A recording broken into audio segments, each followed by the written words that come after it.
Hey. Who trying to wife you? Bitch, No. wife you. No, bitch, no, bitch. And my dick like the Eiffel. You can get spiteful. Dick I like get the life. Hey, moonwalk on pussy. Just like I might moonwalk on pussy. Hey, moonwalk on pussy. Just like I might go moonwalk on pussy. We back at it again. Back at it again, my man. Back at it once again. Ricky coming in with the sticky. The sticky, you know what I mean? sticky Talking about icky. some Actually, loud that's shit. you coming in with it. Oh yeah, for sure, man. With Sticky icky. But we talked about Borat and Sasha Baron Cohen yesterday, and him being a comedian and turned actor and all of the other stuff he did, but how he basically had this sort of rivalry with Kazakhstan, like the whole country. Yeah. This one guy who really started out in comedy and I guess comedy acting and whatever. Yeah. And sketches. Was like able to be one dude just like having this whole fucking political battle with a whole country. And we were kind of like, that's actually a pretty like unprecedented thing for like one person from that kind of background. I think to he come pushes up a and lot do more that. boundaries than just like pissing off one country. And I guess what he's doing is like just this persona, which is satire, like obviously satire. And if you can't see through it, then like. But yeah, but the whole thing is like he's impersonating an incredibly misogynistic, ignorant person from countryside Kazakhstan. And a lot of people would take that at heart, and those people are maybe people who see themselves in that character or are their character and take that as like personal offense, like blackface almost. Yeah, I mean, I guess it what would I'm be totally trying to get offensive at, if you were from there. what I'm trying to get at, yeah. well, if he did that like to my country, I wouldn't feel like personally attacked. I think everything's game, like, and as long as it's a good joke and makes people laugh. And what I'm trying to get at is like, I guess like, what's the when there's a joke like not a good joke anymore, and like he gets away with a lot, which is great in the day and age, and people still talk of Sasha Baron Cohen, as like one of the greatest, and he's one person who can like say things unfiltered or can enact this character who's like obviously as like hideous. Yeah. Well, He plays the fool. He plays the clown, plays Yeah. the fool, but like he gets away with saying a lot and like pissing a lot of people off, which is like I guess like in this day and age like a necessity. For sure. But you're saying same way with South Park, like they get away with a lot of red hot stuff. Oh yeah. But you said, where's the line? That's what you said. Where's the line? And even with South Park, remember when they did the thing where they depicted Muhammad in an episode or some shit? No, I don't think I saw that. Okay, so they did some shit like that. They had like all the religious gods in cartoon character. Right. There was like a Jesus, there was like a Krishna, all that stuff. Yeah.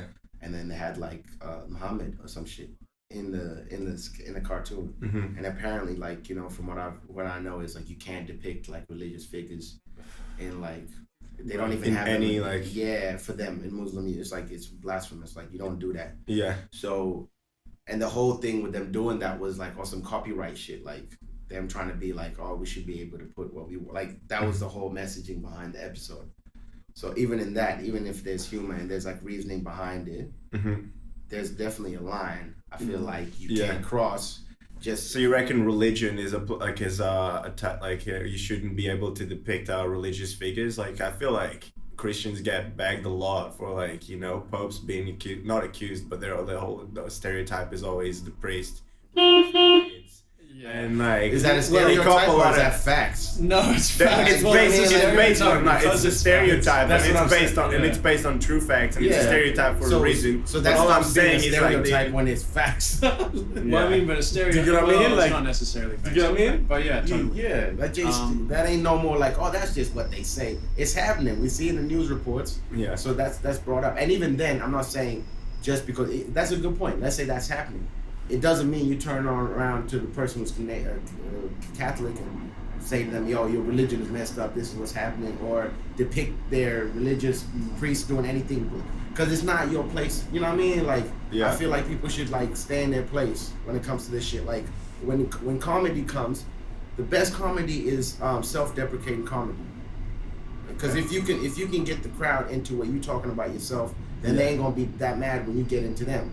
Okay, so right, you need to right. be able to vulnerable like. to Yeah. make people vulnerable. Yes, and also there's a time and a place for everything. Did your mama tell you that there's a time and place for anything? Yeah. So it's in poor taste. Is that what we're getting at? that's what I was about to say. They like, went at it in poor taste. so how you gonna get people to laugh if you're saying something? Because I get the shock factor of saying something crazy. Yeah. And like I said, the time and the place. If we're at a roast and you do that, then it's expected. Everybody knows we come in here to watch you say some crazy shit. Yeah. But if you just gonna say some shit or do some shit in your TV show about these people or their religion, and you know they're watching, so that's what I mean by time and place. Yeah. Now the whole world is watching. Yeah. You Yeah. depict and mock their religion.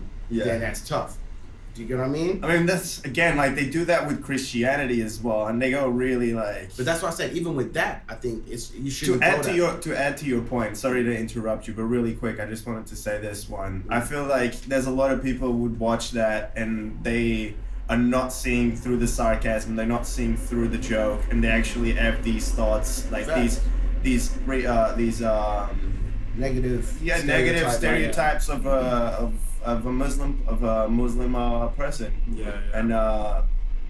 And that is just like they'll find like a way to validate their hideous beliefs. What's your 10 greatest artists of all time? Artists of all time. This is music. Like, Do you know what? Actually, do you mind if I interject for a second? Go hard. The whole point I was trying to get to originally with Sasha Baron Cohen was actually a lead up, which is hilarious, right? It was actually a lead up to this. So the whole kind of point of bringing him up anyway was he was like some kind of public figure, like a comedian, comedy actor who was on the global scale, you know, talking to politicians, like a whole government. And we were like, that's pretty crazy. And we were like, who else, you know, what other examples are there like that? And I mentioned Fela Kuti, and I was like, it's not quite the same thing, but he definitely had like a political standing in Nigeria, like in his time, and the whole kind of revolution that he started with his music. Oh yeah, who does that in music? And I was thinking, like, you put me onto Fela Kuti, Yeah. so I don't know, maybe you would have some interesting stuff to say. Oh, about like him. you asked me like my 10 favorite artists. Even just go like about him, or yeah, I mean, whatever. I guess like for Fela Kuti for sure, but I think his message obviously like because I was in Nigeria at the time. I don't. It was not like it's someone that I really respect because he was like his music was still political and like and he spoke. I guess like what it's just the bringing it to the one. It's almost like James Brown with the funk music and the whole funk movement is bring everyone to the one, and that has to do more with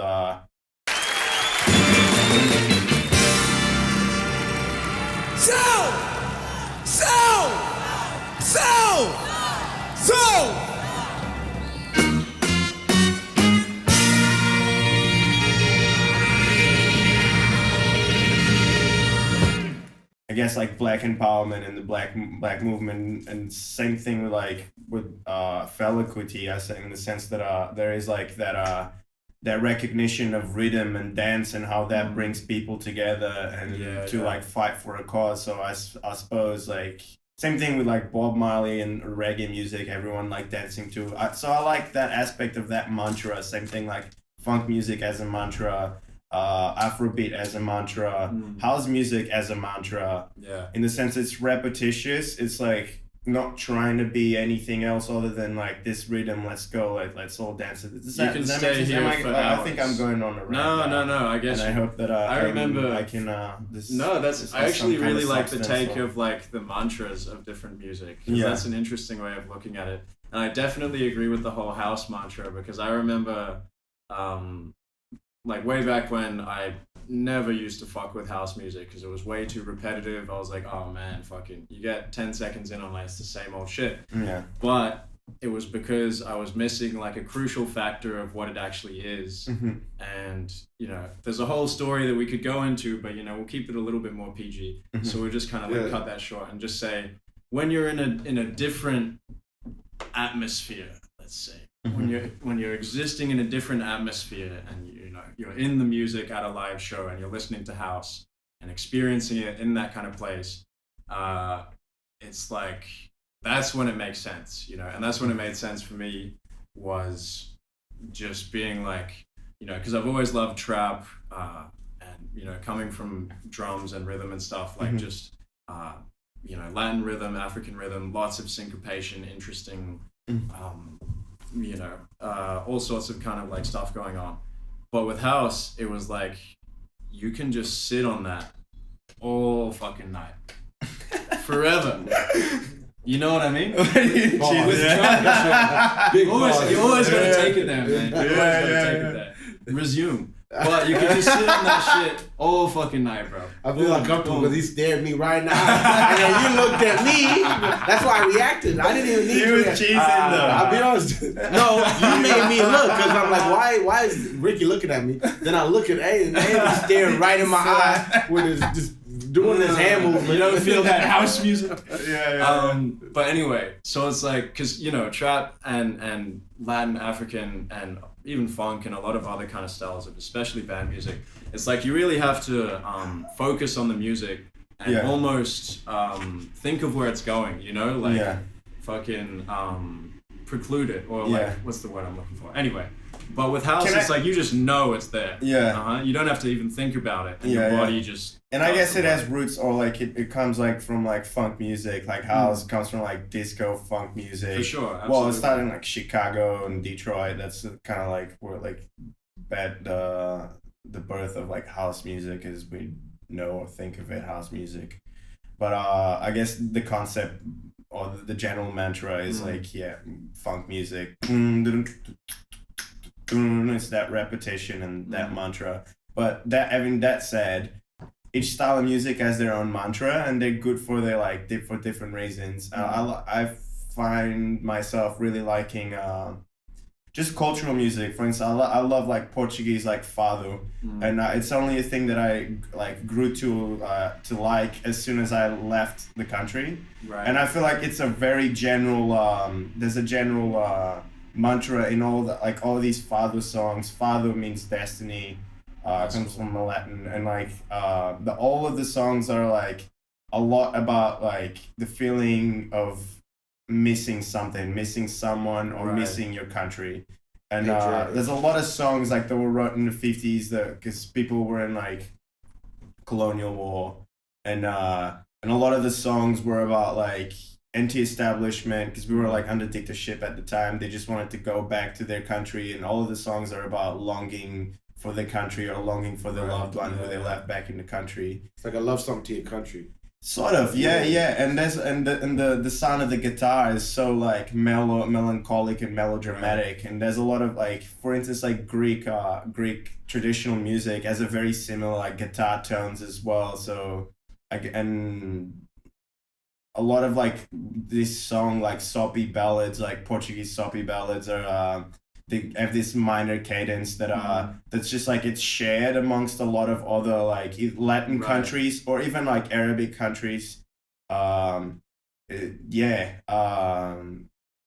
it's really interesting seeing how from like Spain, Portugal, all of that like then like went to Brazil, and then listening to traditional folk like Brazilian music, how there's still that sad ballad love song. Same thing with like cumbia or other artists from like Latin America who've got that cadence, they've got that fado, they've got that like minor ballad song that I really like, I don't know, seem to resonate a lot with. If anyone's listening to who's listening to this, you gotta give me some really good there's a really good artist that I like. It's called Arturo Sambo.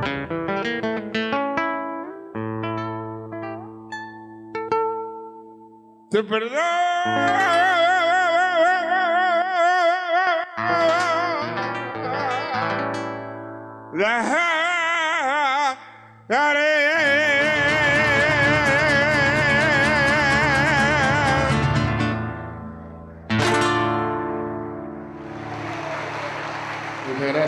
Music as well. Like I was even saying to Pro yesterday, I think Fela Kuti has that in his music as well. Like maybe I get what you're saying, where it's maybe not quite the feeling of like sadness that some of this music you're saying has, but just the same concept of taking lyrical content that is like really serious, like either political or actually pretty like sad, but in a political way.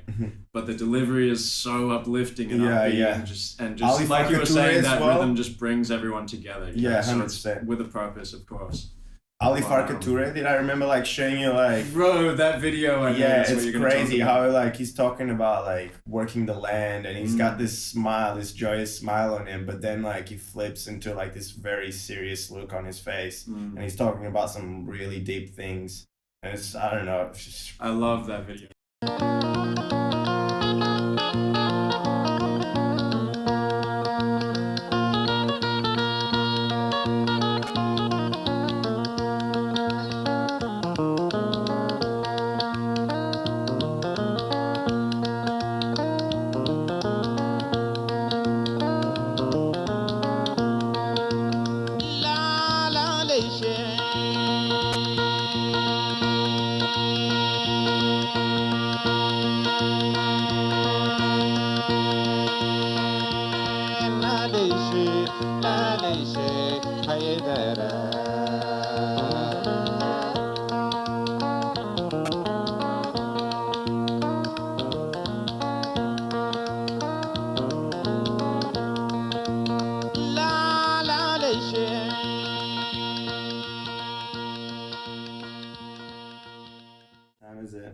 Speaking of, I've got to work, I got to go to work.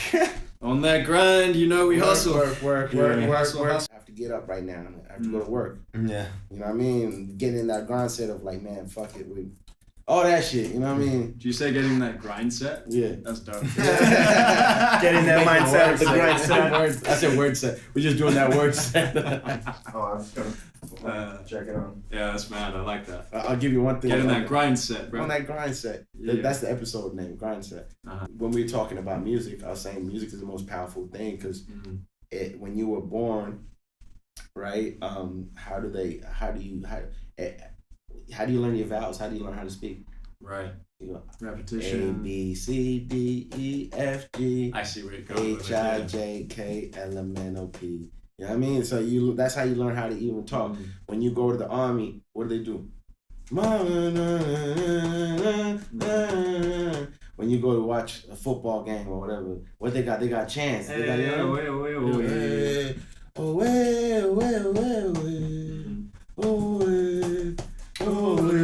and notice how every time you do that, you're banging the bottle. Yeah, it's a rhythm. This rhythm is like the fucking you know what I mean? It's the heartbeat of the world. Man. I went to a football game with my dad one time, and I think it was like Sydney FC playing fucking Melbourne, so it was pretty shit. But I don't know. I hope nobody takes offense. Like, I'm not really into sports, just to put that out there. What I really fucked with watching sports at the game, bro. Anyway, that's a whole other conversation. Let's not cut off a section of our demographic unnecessarily. Of course. But but they know. You know if you know. But at this game, man, just some of the chants that the team is screaming out, I'm like, yo, this is fucking hilarious, man. Like some guy